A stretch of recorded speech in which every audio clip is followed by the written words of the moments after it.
Tollywood star hero power star Pawan Kalyan గారి చిన్న కుమారుడు మార్క్ శంకర్కి గత వారంలో సింగపూర్లో జరిగిన అగ్ని ప్రమాదంలో గాయాలైన విషయం తెలిసిందే. ప్రస్తుతం ఆసుపత్రి నుంచి డిశ్చార్జ్ అయిన అనంతరం ప్రస్తుతం కోలుకుంటున్నారు మార్క్ శంకర్.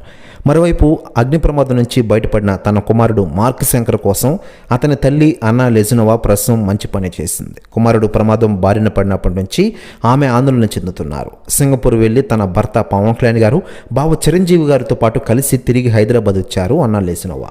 హైదరాబాద్ చేరుకున్నారో లేదో ఆమె మరుసటి రోజు వెంటనే తిరుమల చేరుకున్నారు. తిరుమల వెంకటేశ్వరుడే తన కుమారుడిని కాపాడారని, అందుకే స్వామికి మొక్కులు చెల్లించేందుకు తిరుమల వచ్చారని చర్చ జరుగుతోంది. సింగపూర్లో జరిగిన అగ్ని ప్రమాదంలో పవన్ కళ్యాణ్ గారు అన్నా లెజనోవా కుమారుడు మార్క్ శంకర్ స్వల్ప గాయాలైన విషయం తెలిసిందే. వైద్యం అనంతరం తల్లిదండ్రులతో హైదరాబాద్ వచ్చేశారు. ఇక లేటెస్ట్గా అందుతున్న సమాచారం ప్రకారం పవన్ కళ్యాణ్ గారి సత్యమణి అన్నా లెజనోవా గుండు గేయించుకుంటున్న వీడియో ప్రస్తుతం వైరల్ అవుతోంది.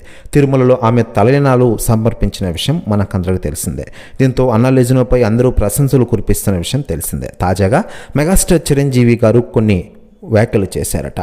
ఆయన మాట్లాడుతూ అన్నా లెజనోవా ఈరోజు తిరుమల తిరుపతి వెంకటేశ్వర స్వామిని దర్శించుకుని తలనినాలు ఇవ్వడం చాలా మంచి పని. దేవుడు ఈరోజు మా బిడ్డని కాపాడాడు అంటూ షాకింగ్ కామెంట్స్ చేశారట మెగాస్టార్ చిరంజీవి గారు. ప్రస్తుత వ్యాఖ్యలు వైరల్ అవుతున్నాయి టోటల్ తెలుగు ఇండస్ట్రీలో.